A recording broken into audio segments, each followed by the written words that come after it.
Hello everyone, hopefully this video will help you work through your numeracy booklet. So these two numbers here, 1 on 4 and 2 on 8, these are called equivalent fractions. This is because they represent the same amount of area. So if I was to draw a box and I was to divide it into quarters, you can see that here we have quarter here. And if I was to draw another box of roughly the same size, and I was to break it up into eighths,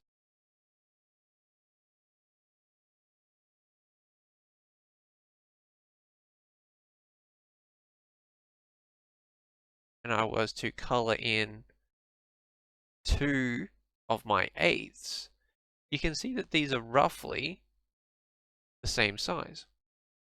They should be the same size if I could draw this perfectly and divide it up perfectly. So we can change fractions into an equivalent form, or another fraction that represents the same thing, by multiplying or dividing by a number. And if we divide or multiply the top number and we do the same to the bottom, we will get an equivalent fraction. So here we have 2 and we times it by 3 and we got to 6.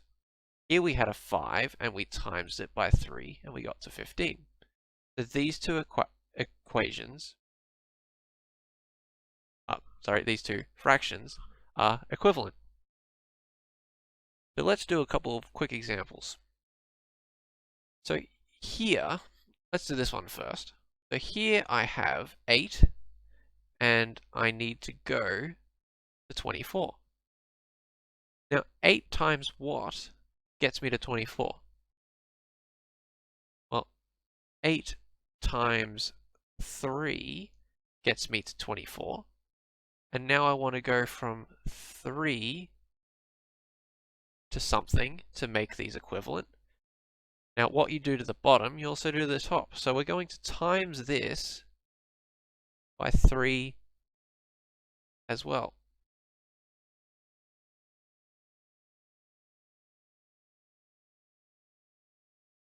So 3 times 3 is 9. So these two are now equivalent. Now, what if it's on the left? So to get from 3 to 15, we would need to times by 5. Now, up the top, we don't want to go this way. We want to go back the other way.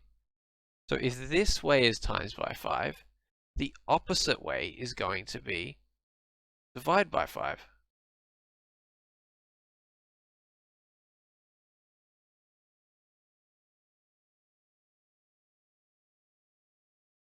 So divide by 5. Now, 5 divided by 5 is just 1. So hopefully this will help you explore these equivalent fractions, work out how to go from this one to this one, and then try to fill in the missing gap. Let's go down to the next page. So when we simplify fractions, we want to make the smallest possible fraction. So we have 25 over 100. So we can make this smaller because there is a common number that fits both into 125. So if I have 100 and I have 25, we need to write out the factors or the times tables for each of my numbers. So 25 is 5 times 5 and 1 times 25.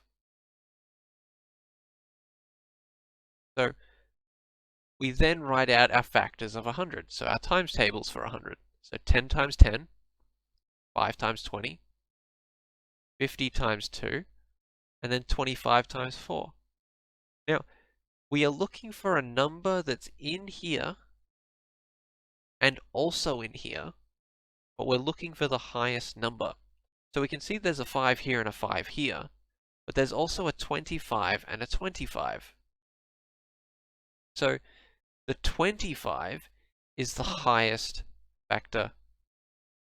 common factor between these two numbers. So now what we're going to do is we're going to take this factor pair, and we're going to take this factor pair, and we're going to change our fraction into the times tables. So this is equal to 1 times 25 over 25 times 4.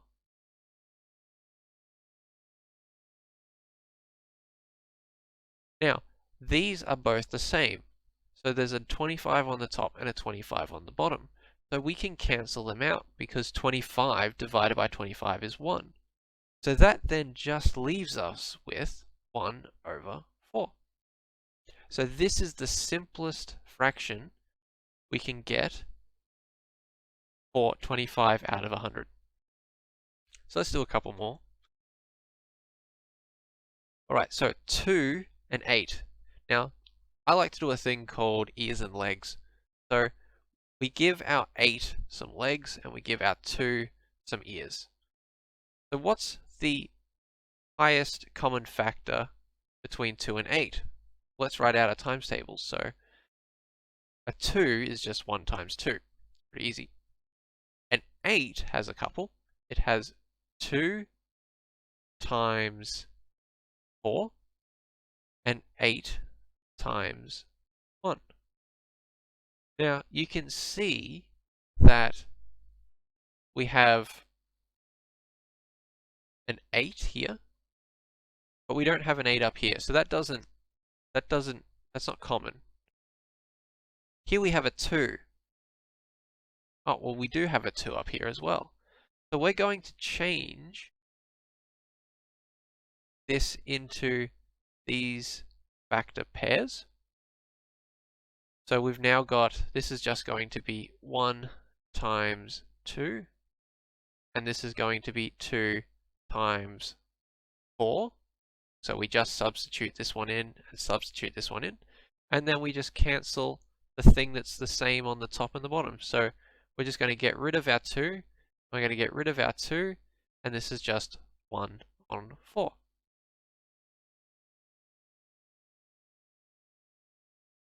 Now here I have a bit more working out space, so we're going to do a couple more down here. So 14 over 50. So we're going to need to do our legs and our ears. We're going to have to write out the factors of 14. So what times tables give us 14? Well, 7 times 2 gives us 14. And 1 times 14 gives us 14. Now, what times tables give us 50? Well, 5 times 10 is 1. But these numbers aren't up here, so that's not going to be helpful. We also have 50 times 1. That's also not going to be helpful because we can't have a 50 fit into 14. We can do 2 times 25. Now there's a 2 here and a 2 up here. So what we're going to do is we're going to substitute, we're going to change 14 into 7 times 2, and we're going to change our 50 into 2 times 25, because 2 is the highest common factor. So this is going to be 7 times 2 over 2 times 25. Now we have a 2 on the top and a 2 on the bottom. So those are going to cancel because they're the same number. So we're just going to be left with 7 over 25. Now the reason why I like doing it this way is because dividing, it is pretty tricky. So let's just do the opposite. Let's just focus on times tables, and then we can simplify our fractions instead of having to worry about divide. So some of these other numbers might come across a little bit tricky, but you're just going to have to write out the numbers, the times tables that fit each of our numbers. So we have here 8 and 128. Well, let's have a look at 8. So we have 2 times 4, and we have 1 times 8. Now, we only have a couple of numbers here, so let's focus on those couple of numbers to focus on this one. So, can we use 1 times something to get to 128? Well, we can do 1 times 128. Can we use 2 to get to 128? We can do 2 times 64. You can use your calculator for this if you need to. Can we use a 4? Well, we can do 4 times 32. There's another pair. Can we use 8? Well, 28 divided by 8, you can put that into a calculator, would give us 8 times 16.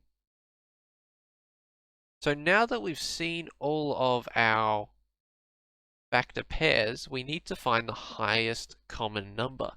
So 8 is here, and there's an 8 here. So we're going to substitute in this factor pair, and we're going to substitute in this factor pair.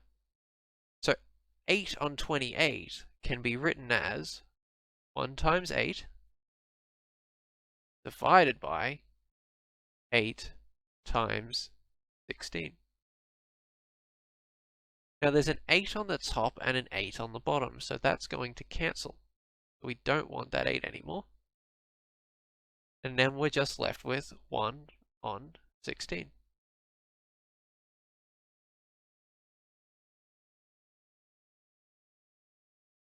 So make sure when you're writing your factor pairs out that you only use the number that's the highest common number. However, sometimes you might not use the correct common number. So if we write out the factor pairs of 10, you might say, well, 2 times 5 works.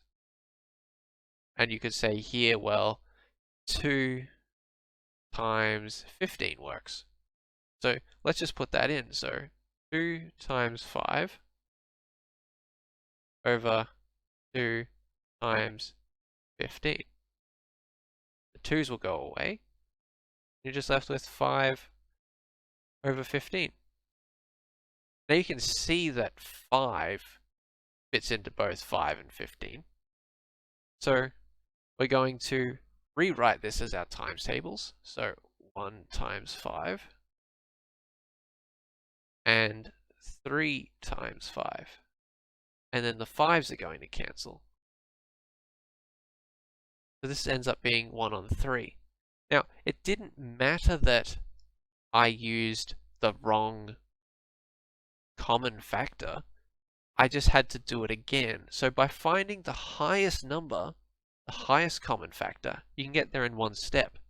But if you don't get there in one step, that's okay. You can just do it again and you'll get the answer.